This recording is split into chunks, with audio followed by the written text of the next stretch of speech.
So this presentation is the second part of Heidegger Dulphine. Let's attempt to explain why we need a theory of Heidegger as a specific example of a theory of a philosophy. So why do we want a philosophy at all? So let's put this in the horizon of archaic Greece, where we see the world navel, or the womb of the world, the matrix, if you like, with Circe and on the island of the witch Circe, who has transformed Odysseus's shipmates into pigs. We no longer find this Delphine center, or this womb, at sea, probably somewhere in the Aegean or so, somewhere between Anatolia, what used to be called Anatolia, or the western coast of what's now Turkey, and the eastern coast of Greece. We find instead the world center at Delphi. We find the womb of the world at Delphi, with the Pythia at Delphi in the famous cave, sitting on the tripod, and possibly imbibing gases from the natural gases from the stones there, when making her enigmatic and prophetic statements, which introduce some kind of guidance. The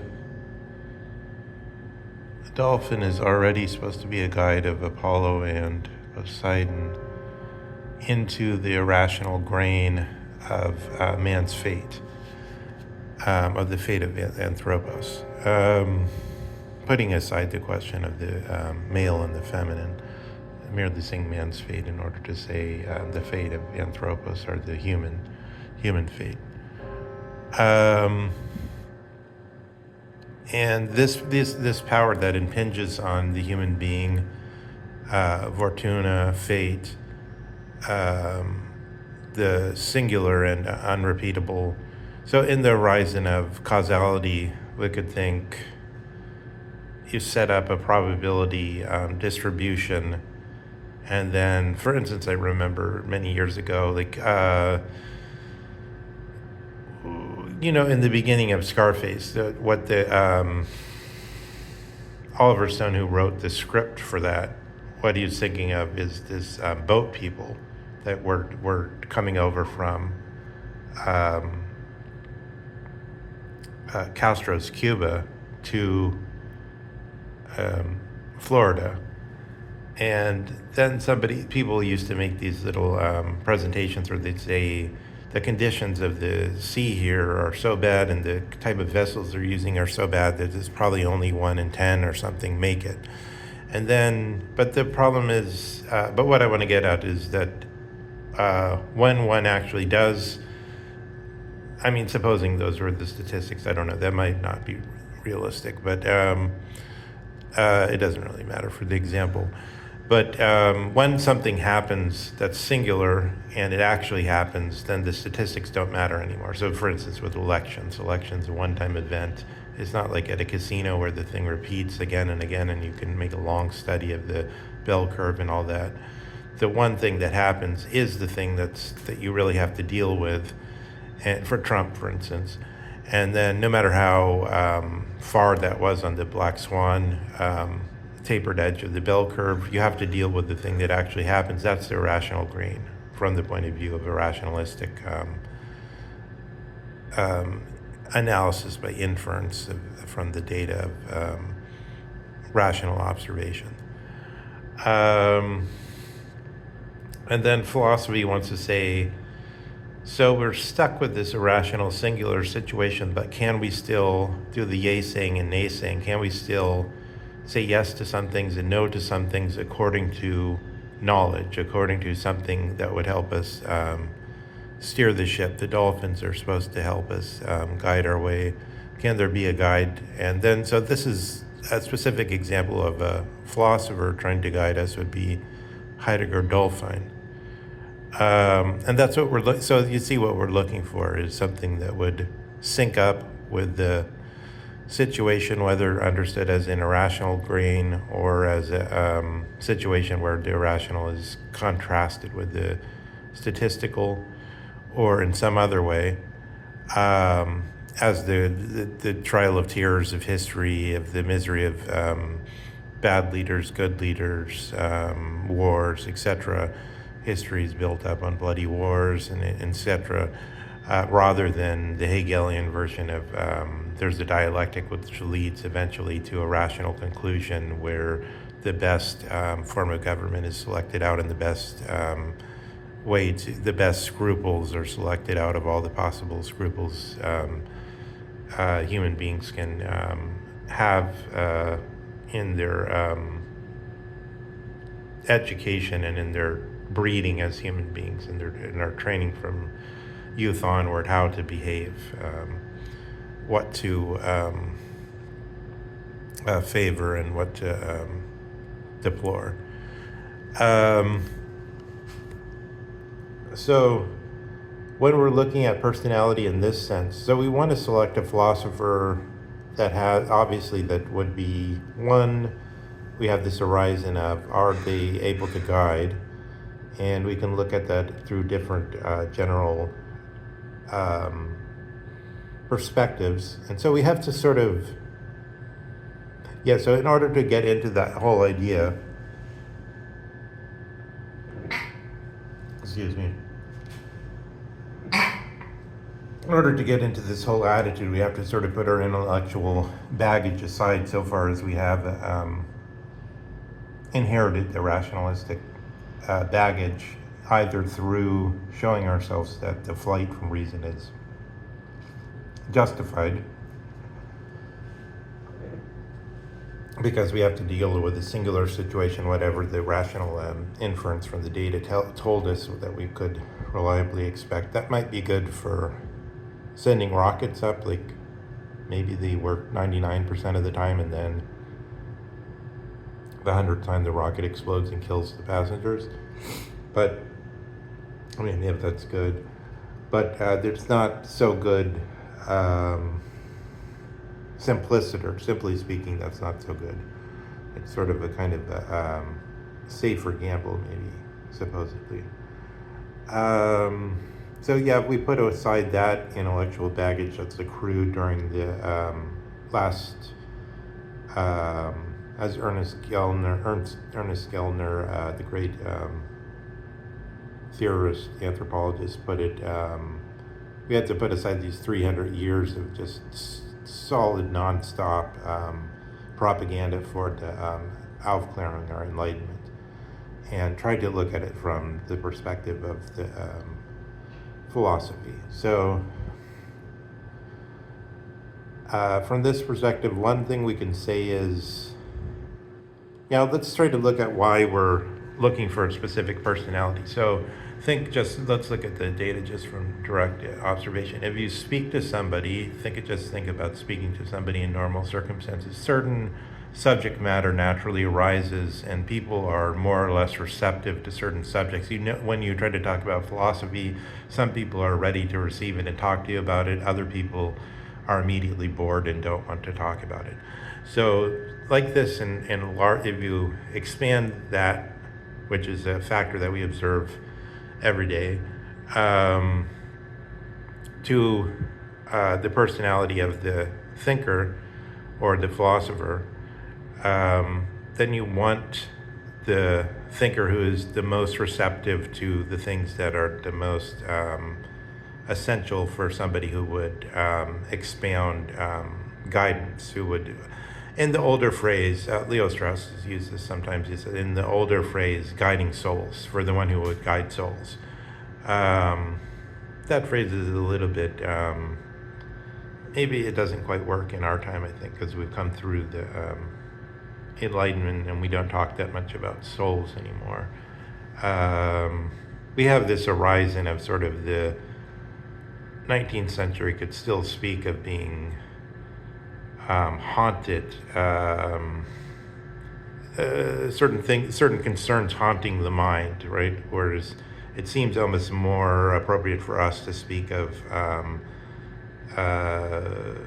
some political concern or some scruple festering in the brain matter somehow. We're more attuned to think of the Lockean empirical side of it than just as recently as the 19th century people were just in the ordinary way they spoke and thought a little bit different orientation, and then that changes the way we have to kind of, if we're trying to do philosophy, we can't necessarily just pick up the old phrases and employ them in the new the way people talk today. So that's one issue, is we're trying to sort of sync up with the personality who's the most receptive to the things that they need to be receptive to in order to discern the right guidance ship.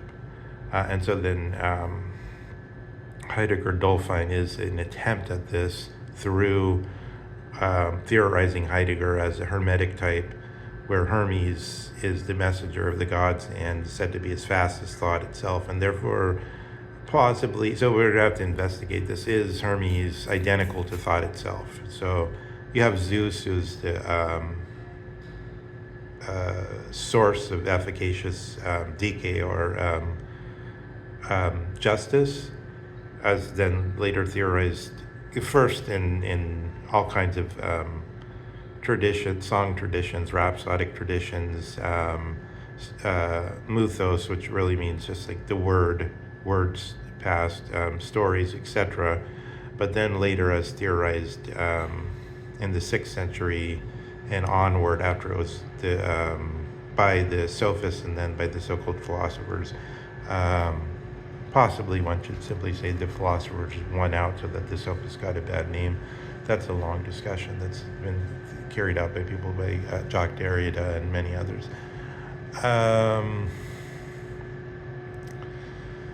The sophists being more connected to legal, efficacious speech, declaiming before the courts and so on, the philosophers to what one will know if one studied philosophy a bit.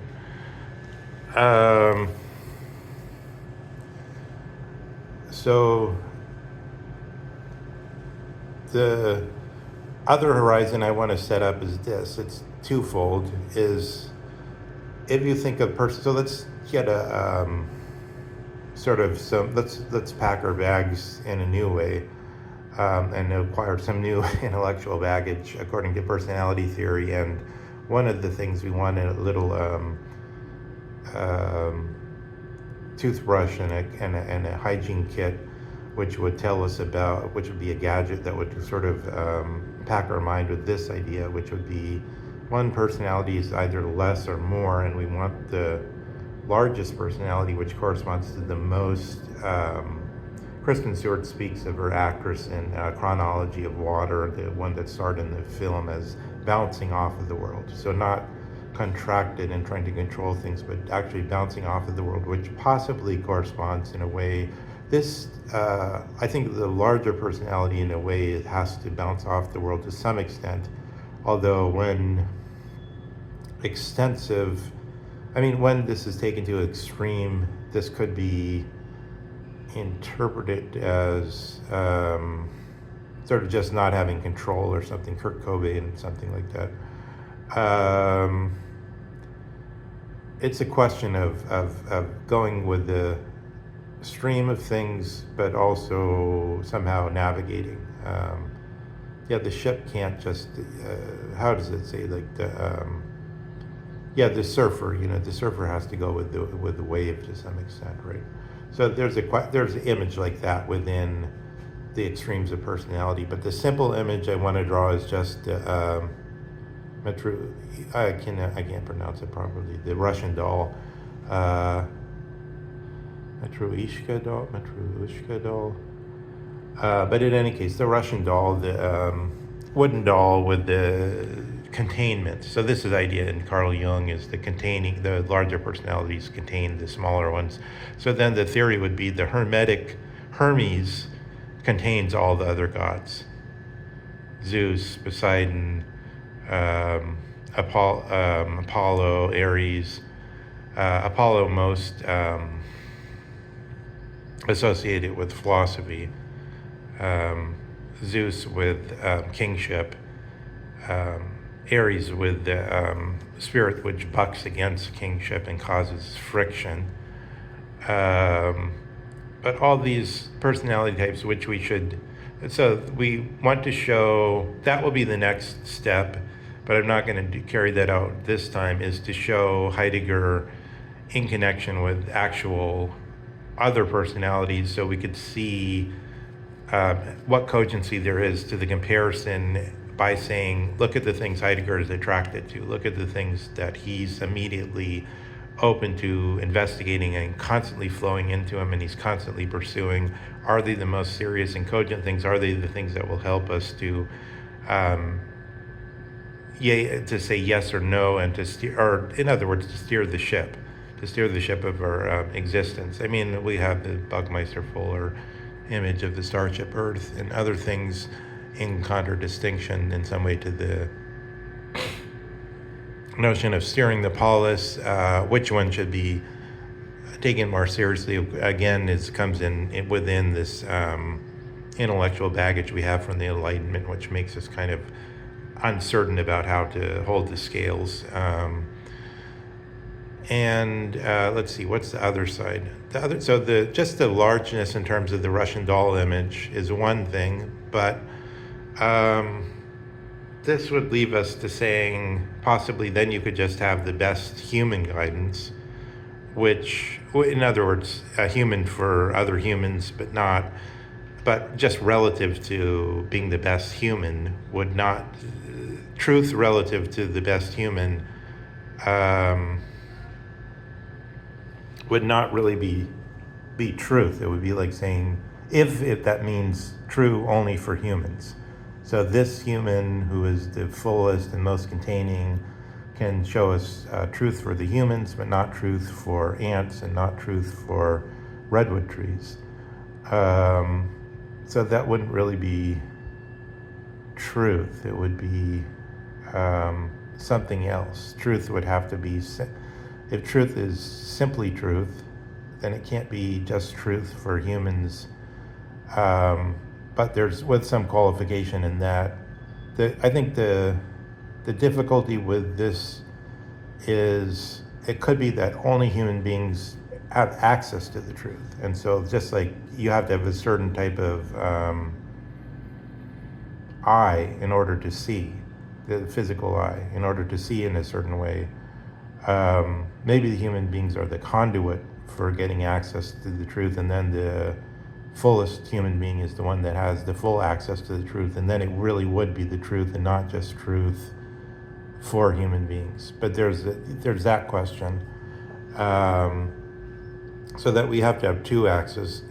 One, the full receptivity, which corresponds to the most containing and fullest human. And then two, which would then we would hope to try to locate Heidegger Dulphine in that position, but at least we can test to see why he would fail, which other personalities are receptive to other things which demonstrate a lack and a defect in Heidegger Dulphine.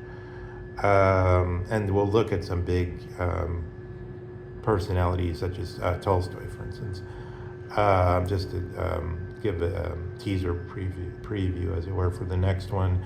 But then, beside from the fullness of the personality, we also want, there's this other thing, is sort of the sinking in. Are they rightly synced into as it were, in Kantian terms, or like Jung puts it this way, he says, when critical reason comes to a halt, yeah, you're exposed to this other situation. It's sort of like the famous image of the mystic peering out beyond the phenomena into the breaking through to the other side, as it were, the door swung, or the doors of perception. There, all these various attempts to tackle the issue. We want to know that the guide is. It's not just the full receptivity, but it's also that they can, string the, string the needle, thread the needle.